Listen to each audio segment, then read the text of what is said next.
The 9-hour movement was an attempt to secure shorter working days. The movement began in January 1872 and went through to June of that year. Initially, it began in Hamilton, where they took the lead from their American counterparts. American workers were fighting for the 8-hour day, while the British were working for the 9 hours. Considering their universal element of the struggle, Canadians had high hopes for success. This movement quickly progressed to Toronto and majority of Montreal. On May 15, 1872, Hamilton's 9-hour pioneers defined opposition with a procession of 1,500 workers, where skilled, respectable craftsmen emerged as labor leaders. Attention, quiet down, we need to get started here. 10 hours of work a day is not acceptable. This is our third attempt to gain our 9-hour workday. You, sir, what do you do? I'm a bricklayer. My hands can't take the 10 hours anymore. 1 hour less would do me great good. Exactly. That's why we're here. What a bunch of slackers. Hey, you get out of here. This is a private meeting. My name is George Brown, editor and owner of The Globe. I don't buy the argument that the reduction in the hours would necessarily be used for the purposes of self-help, education, or a healthier home. Bottom line, more leisure time would be spent drinking and gambling. Any man who refuses to work 10 hours is a loafer and too lazy to earn their bread, and did not properly care for his family. The work hour reduction could end up costing you your job. We, the employers, are going to drive you out of Canada. Hey, we are the ones that's supporting the society. You can't live without our goods. They pay for your fancy schmancy suits and that stylish haircut of yours. Now get out of here! We, the workmen, have invented labor-saving machinery. Why can't we benefit from it? We want to transform our class into an intelligent one. We don't want to be your machines. Now you, get out of here!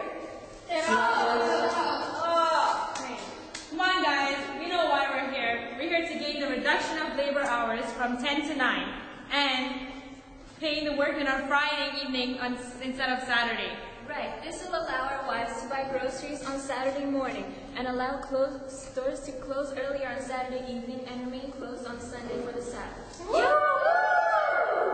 Yes, we are all in the right for one of the shortened workdays. We need to demonstrate moral, social, and intellectual improvement that the working class could bring to the society as a whole. We need these shorter workdays in order to cultivate the social and domestic virtues and to learn and become more skillful and better to ourselves. But the way we are attempting this is in an aggressive manner, and we shouldn't do that. I already have spoken to many of the employers, and I feel that through our actions, we are undermining their authority and inhibiting any progress on either end. How do you propose we do this, a wise one? Well, we can let them know that our object is in fact a social one. We want to promote this in the welfare and elevation of our class. We try to walk out, but to achieve this, what we need is money, and resistance of funds is just useless. Don't you see your actions are getting us nowhere? We need to take immediate actions to achieve the goals we set out for now. Come on, fellas, let's go. 3 cheers for the Queen. Hip hip hooray! Hip hip hooray! Hip hip hooray! 3 cheers for the cause. Hip hip hooray! Hip hip hooray! Hip hip hooray! 3 cheers for the press. Hip hip hooray! Hip hip hooray! Hip hip hooray! Onwards. Slackers!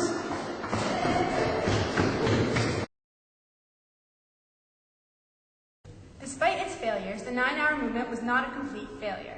Union activity increased, establishing regional and local ties throughout the network, increasing negotiation skills with employers, and expanding the CLU, the Canadian Labour Union, now known as the CLC.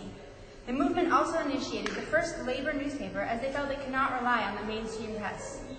In the end, the movement, although strong and united, was not successful. However, it did create class consciousness and brought about the movement of union activity. More so, the leaders gained experience through their negotiations.